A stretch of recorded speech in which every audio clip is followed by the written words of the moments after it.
Welcome to Uriah Heep, the Magician's Podcast. I'll be covering every studio song the band has recorded and every bonus track that I can find. Each week we'll go over a new song from the beginning to where they are currently, and as they keep adding albums, I'll keep adding shows. Let the deep dive party begin. In the magic garden, some were singing, some were dancing. Right on. Well, speaking of being free and easy, that is the song that you selected off of Innocent Victim. And I am somewhat familiar with this song. It's not one that I would say I know incredibly well. So this will be a little bit of adventurous for both of us. Learning together. Yeah, that we are. And here it is, Free and Easy by Uriah Heep from the Innocent Victim album.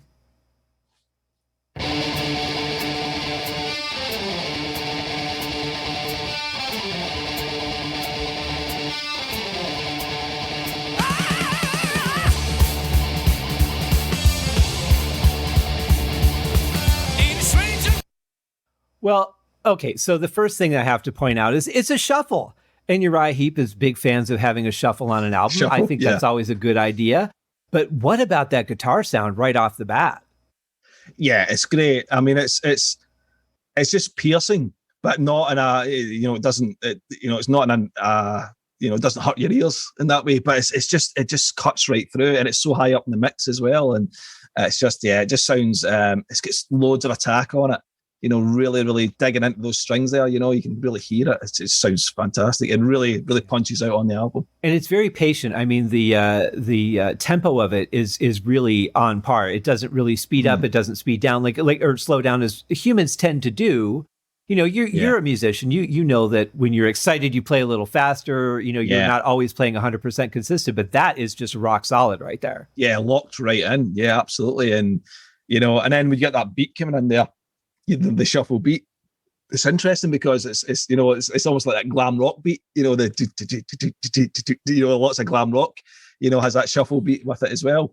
And that bass, that's really high up in the mix, isn't it? That it's really pounding there. Yeah. But they're really known for keeping bass high in the mix as opposed to, but because it's a featured instrument as well. Yeah. Whereas bass is normally like the guy in the corner playing bass. For a lot of bands, these guys really I would think if I was auditioning for Heep as a bass player, and I mean, I could make a decent sound on a bass, but I wouldn't get through the opening of a single song with these guys. But I would have to think I really better be ready to bring it if I'm going to join this band, because it's such an important instrument to the history of the band that it's not for somebody who's a casual player. Yeah, well, indeed, we talked about even offline there, I was looking at the members that were in Heep, and we talked about John Wetton. I'm a big King Crimson fan, and I had no idea that John Wetton played in Heep. And John Wetton's his bass playing's fantastic in King Crimson. So there's so much. Again, that's a period of Heep that I need to go back and find and listen to as well. So if they get someone of his ilk playing in Heep, then absolutely it must be important to them. Yeah, and I think him being in Asia really gave that band a heck of a kickstart, because between him and Carl Palmer and all these guys that were in Asia, that was really, we didn't know at the time, but that was a super group. Yeah, absolutely, 100%. Now, I did get to see Asia last year. It was a huge festival. It was not John Lawton. That was a different guy. John Lodge and the Moody Blues. It was the Emerson, Lake and Palmer experience with Carl Palmer. Of course, he doubled playing with Asia. But when they needed vocals for Carl Palmer, it was Arthur Brown that came out and sang, which was a hell of a surprise. I never thought I'd see him live, but that was amazing. But Asia was not the same without that voice. I mean, the guy that they had was a great singer. He fit in very well. But there is just something about his voice that just has a personality to it that you can't really replace. No, I agree. It's stuff with Crimson is fantastic as well. It's like, but just. I need to, like I say, with the Heep stuff, it's just, and then Chris Slade, I found out he was in, and Uriah Heep as well. He went on to play with AC/DC and stuff. It's it's great because I've got a band now that I can go and say, wow, there's all these different musicians that's been in it. Where have they been? Who have they played with? And the one thing that you notice, as we'll come on to in this song, is the voices, the singers that they're using, that they don't slouch on who they pick as being singers either. It's they need that particular type of voice and they go for it. And so far, from what I've heard, they've been very successful in that. Yeah, I think there's a lot of bands that could switch out singers and be okay. They're more just the mainstream. Here's what we are. Here's the more simple bands. When you're talking about a technical band like Uriah Heep or like Queen, you can't just put another singer in there. You've got to find somebody that sounds good with the harmonies, somebody that just fits in with the sound. There's so much more to think about, I think, with bands like this when choosing a member. Yeah, absolutely. And it's if you're talking about just someone that listens to music maybe on a basic level, or just on a surface level, it's just they just something to move to, something to drive along to, or whatever. That the voice is probably going to be the most important thing. I want a great singer that's just pounding those words out, and I think that is really important, and I think in other bands it may be less important. It's more about the music, certainly maybe a lot of prog bands, it's the voice sometimes is very kind of almost, just keep in tune basically, and it's nothing particularly interesting, but the music, it's all about the instrumentation and the weird time signatures and all these kind of things. But I think in a band like Heep, there's just no way they could get away with not having a great singer with the type of music they're playing. They need that driving thick voice, which we've got here in John Lawton. Yeah, absolutely. Well, let's see where the song goes from here.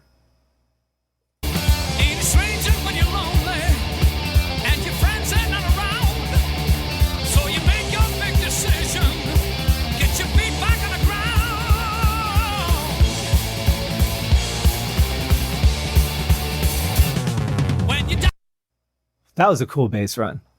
That was. Now, when you're playing, and I've talked about this on the show before, but when you're playing as a drummer, the double shuffle where you're hitting the hats and the snare twice, it really mellows out the sound of the snare. You can't get a good poppy, hard hitting snare like you would in a typical rock song, which makes the shuffle a very interesting thing to hear when it comes to a driving beat, because you don't have that snare. You just have the bass drum moving it, right? Yeah, how does that sound for you, though? Does it still feel like it's pushing forward to you even without that poppy snare? Personally, I would do it differently. I wouldn't have went with a shuffle beat on this one. I think, I'm not a drummer, but I know what I like. Right. And then the drums, I think it would be, I would go more on the ride, on the that kind of, on the ride, just to keep that riff driving along rather than I'd be like so that'd be kind of how I go with it more and more. You would do it a little more dynamically. Yes, absolutely. Just that, I could see rather that. than just being locked in. I mean, Lee's a great drummer, and he's went for that, to lock right in with the riff, and it gives it a certain vibe. And but yeah, I think because the riff is quite driving. I think when the drums comes in, the drums come in. It's just I see what maybe you're saying. just a bit too simple. Maybe just a bit too. And I know a shuffle beat's not a simple beat necessarily, but it is. It's just really hard to maintain, especially at a faster tempo. Because it's a lot on your arms to be able to do that. I mean, of course, Lee was a big guy. He had a lot of muscle behind him. Absolutely. But it is an interesting choice. I do find it grooves with the guitar very well. But I get what you're saying, because it doesn't have that snap. The drums don't sound as powerful. They sound more like a mellow thing following behind than they do something that's predominant, really pushing the song forward. Yeah, I agree. And I think, like you say, that kick drum is the feature of it. You've got the hats there going obviously along, but the kick drum is the feature. But I think, I'm, mix wise, production wise, I definitely miss the snare, as you say that. I would feel I would want to hear that a bit more to just, it's all, sonically, it's all about hearing all the frequencies as best you can. Obviously, it's always, anytime you add new instruments in, you're compromising where sounds are going to be lost and brought in and all that. So I'm assuming that this is the sound that Heep wanted. They wanted sure. that kind of that sound. I guess it's a taste thing ultimately at the end of the day. But yeah, I went different on the beat, but I mean it doesn't ruin the song or anything. The fact that they've got that shuffle beat in there. For right. me. And I think the bass helps move it along as well because it's a good groove that we're hearing here. Mm-hmm. But the vocals, man, I mean, John Lawton. What more can you say than that? It's just he's just there. He's so present in every song that he's on. Yeah, it's just cutting right through and just thick in attitude and it's a great voice, absolutely great voice. I don't want to get skipped too far ahead, but as we get towards the end of the song, there's a particular thing on that that's just insane. So what a voice. If anyone were to ever, and I'm not a violent person, but if anyone were to ever say to me that they felt John Lawton dialed in a performance, I would poke them in the eye because there's something just seriously wrong with that. He's just so exuberant and he brings so much to everything he does. I think he was a great singer for this era of the band.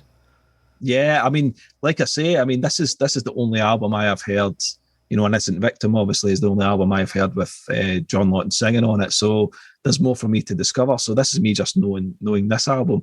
And even on the song Illusion, the way he just softens his voice, I'm assuming that's still John singing on that one. And that's beautiful the way he sings that. So he's got versatility in his voice as well. He can bring it with the rock, but he can smooth it right out for a song like Illusion. So. Yeah, great singer. I'm looking forward to hearing more of his singing. You can certainly see why Roger Glover recommended him to Uriah Heep to be, to be a part of the band. So yeah, I didn't know that, but that makes a lot of sense, man. Well, John Lawton had performed a song on Roger's album, "The Butterfly Ball and the Grasshopper's Feast," and it was it was not on the actual album. I didn't get to hear the song until the remastered edition with the bonus tracks that come out because they cut it out. And I think it was only because there were already a couple of slow ballad songs that one more would have been too much for the mood. That's the only reason I can think of that it got cut, because it was a fantastic song. Lawton's performance, it's slower, it's more emotional, and I think he nailed it. So I have to think it was just a production decision that, we've got too many ballads. But yeah, so he had worked with Roger on that. And then when Byron was basically kicked out of the band, Roger went to them and said, "Hey, I've got somebody I think you might want to check out. I think he'd be a great addition." And sure enough, they went with it. At this time, also, David Coverdale had auditioned for Uriah Heep as well. And really? Ken Hensley and I talked about that when I had interviewed him. It was not a good audition. Oh, right. Okay. Yeah. From a performance point of view or attitude point of view? From an alcohol point of view, I think was what Ken was kind of getting at. I mean, here, the biggest problem that they had with David Byron was, he was drinking a lot and there was ego issues in that. So coming in with another guy named David who was, came in with a big bottle of scotch, it just didn't look promising at that point. Yeah, it's bringing up all the same problems again. Yeah. I will say, though, from a sonic perspective and a songwriting perspective, it would have been really interesting to hear an album, especially at this time with the band and what it would have been like. But that's going back into the what ifs we're never going to know. So yeah. But it's one of those things that just could have been like Al Pacino auditioning to play Han Solo in Star Wars. Yeah, exactly. Every once in a while, you're just like, but what would that have been like? Yeah, or Michael Bolton singing for Black Sabbath. They said that. He said that demo tape, and oh my God, I can't even. Yeah. He didn't he audition? Was it Metallica? I can't imagine that would have happened, but it seems to me I read somewhere that he had wanted to audition for Metallica. Maybe I'm thinking of Sabbath. It could have been Sabbath. Could have been Sabbath. Either way, I would have liked to see either one of those pan out for a minute. Oh, 100%, absolutely. Well, let's go back to the song. Excellent. When you're down and no one wants you, and you wonder who you are, when your friends they don't desert you, when you make it, you're a star.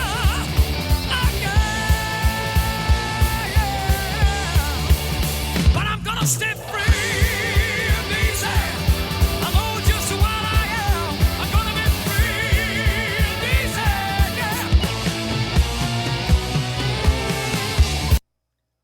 Well, that was interesting. Yeah, that was a bit of kind of a tempo shift there. It felt like they were dragging the notes a little bit there. Yeah, absolutely. I mean, I bet I come back to the voice again though, and that quote. You know, that's the thing. I was just locked in. You know, it's just that voice is fantastic. You know, just it's you know, it's again. I just can't get over how thick and how, you know. I've never heard of this guy. You know, until you know, we talked about doing this pod, and you know, you listen to that voice and you're like, that's a crime. You know that. You know, maybe it's my own ignorance, but that's a crime, man. That John Lawton isn't a name that's coming off everyone's tongue, you know? Right. In terms of rock music, you know, that's a fantastic voice. Well, what's interesting to me is you listen to his core voice, you know, the voice he's using in the verses, and you think that's probably all he can do. He might be able to sing a little higher, might be able to sing a little lower, but with that kind of voice, you wouldn't expect him to have not just the range, but the power with that range that he really does. Yeah, absolutely. So I'm really looking forward to it. Obviously, I've listened to this album, and I think how many albums was it, Scott? I think it's maybe 2 or 3 with John, or I think 3. Like 3. Yeah. Okay, so I'm looking forward to checking the because this is his first one. Am I correct? Second one. So while we're recording this, I'm actually working on the Firefly album right now. Oh, right. Okay. So that was the first one that he did with the band. Right. Okay. So that's his second. Right. I'll need to go back and check out Firefly then. But yeah, I'm looking forward to hearing more from John. This is just a great voice, but what I like about the end of that chorus there is that do do do do do do do do, you know, and that's brilliant. You know, because I think I certainly picked up when I listened to the song the first time. He's just doing it on the drums are just on the kick, and I think it's just doing and on the crashes, you know, and do. But the second time he brings in the toms and the snare, do. You know, it's just very subtle. But very clever drumming, you know. It's just there's a lot of stuff that they do like that. There's some changes that are very obvious, and there's others that you look at it and you go, or you listen to it and you go, that sounds like what they did before, but it sounds a little bit different. They did something different. There's a nuance or something that they've changed here. There's very intelligent writing with these guys. Yes, you know, and performances. I love how tight this sounds. Like they really sound so together as they're recording this. And I imagine they had to record this together, and, you know, not like everybody putting down scratch tracks and overdubs later. Like I really feel like they played this together. Yeah, it sounds like that. You know, I mean, to capture that kind of vibe, I mean, I would be very surprised if they didn't just, you know, mic everything up and say, let's just go for a take, and we'll fix a few things after the fact, you know, and maybe, okay, that was a bit of a duff note, I'll put something over the top of that. But yeah, it sounds very live, you know, and very, very vibey, you know. It's like they're all locked in, as you say. Yeah, very, so, especially to go from the chorus to that little bridge part where you're really, you know, changing the tempo, you're putting the notes in a different beat, and it just sounds like they're dragging. Not in a bad way, but it's just, you know, it kind of slows you down a little bit to be able to do that with such precision. You know, it's like they were just locked onto each other. Yeah. Or they did a lot of overdubs, one of the two. Well, it's certainly convincing anyway. Yeah, that it is.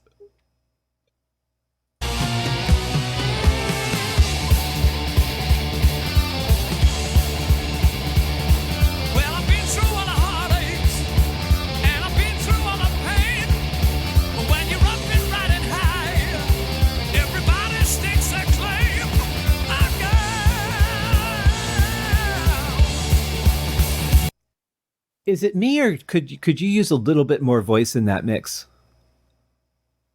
Do you think it's a bit low? Do you think? I think the guitars are just a little too high and the voice is just a little bit too low. I'm not getting that, in fairness, Scott. I think the voice is sitting pretty okay where it should be. You know, I'm getting the fact that I can hear them very clear, and to be honest, when I'm listening to it, it's the voice it's really sticking out to me, rather than anything else. I mean, I'm a guitarist, you know. You think I'd be like just zooming in and guitars, but it's the voice that's catching me every time. So it's, I don't know, it's something perfect for me. If anything, I would say the bass is very driven, and, you know, for my own personal taste, I'd actually pull the bass down just slightly, because you've just got that boom, boom, boom, boom just constantly, and I think that's actually, for me, that's probably the thing that's too loud.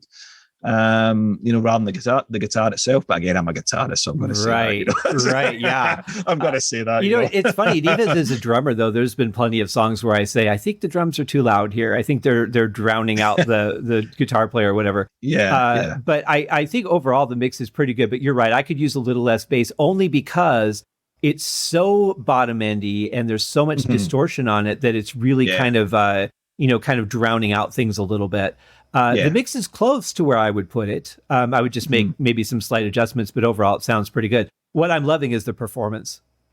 Yeah. Attitude, total attitude and how they're delivering it, and it's, I think it shows their talent, in terms of, we talk about bands that, sort of play in the pocket and, like AC/DC and these kind of bands that just, they're just locked in and people sometimes are a bit snobbish about, their abilities, bands like that. By the way, Heep are, getting much more in their locker than AC/DC. I'm not comparing them, right, but, gotcha. But what I'm saying is, like, when bands decide to do that, it's not always the easiest thing to do. They just keep just don't deviate, almost just keep playing the thing that even if it is just a 4/4 or a shuffle beater with it, to keep that playing, as you said, that's not easy to keep going. You're a drummer, so to keep locked in like that is not an easy thing to do. And I think they achieved that this brilliantly. I would say Judas Priest would probably be another band that I would put in that category. The last time I saw Heep, they opened for Judas Priest here at the Hard Rock, and it was just an amazing show. I'm not a huge Priest fan per se, but there's definitely something respectable about the kind of music he does. They're very consistent. They always deliver, and I just don't like their particular style. It's just not for me. But there's some songs I like, but I would put them in the same category of that kind of delivery. Yeah. I mean, Priest. No, the Priest are very locked in. I mean, they're kind of. I'm the same with Priest. I mean, I think there's eras I like of them and eras that I'm not so keen on. Particularly the 80s material, I'm kind of, I think it's patchy. But yeah. I mean, just being locked in and being punchy. Basically, I think that was Priest were always punchy. That was always their vibe. So I totally agree with you there. Yeah. Now, totally. The other thing I noticed about this song too is I'm not hearing any keyboard whatsoever. Are you? I'm not picking that up at all. I never picked up in any of my notes or anything that was writing for this, but no. Yeah, I think we're just getting 100% guitars on this. I think, although the sort of tail end of the chorus, the little kind of turnaround bit, the do, I think maybe there's something going on there. Maybe we'll listen out for that, but there could be something on with the guitar there. Yeah. Thank you for joining me on this episode of Uriah Heep, the Magician's Podcast. If you have enjoyed this show, please consider going over to Apple Podcasts or your favorite podcast outlet, leaving a rating or a review. Be sure to subscribe to make sure that you are notified when new episodes are available. Please be sure to share this podcast with your fellow Uriah Heep enthusiasts and anyone who you think would like Uriah Heep, which should be everyone. And if you are so inclined, please feel free to contribute to the Patreon account. And if you are not a Patreon subscriber, you can also pay through the PayPal link on the website listed in the show links below. I would also like to thank Uriah Heep for their very generous support of the show, and thank you guys for listening. We'll see you in the next episode. Happy days!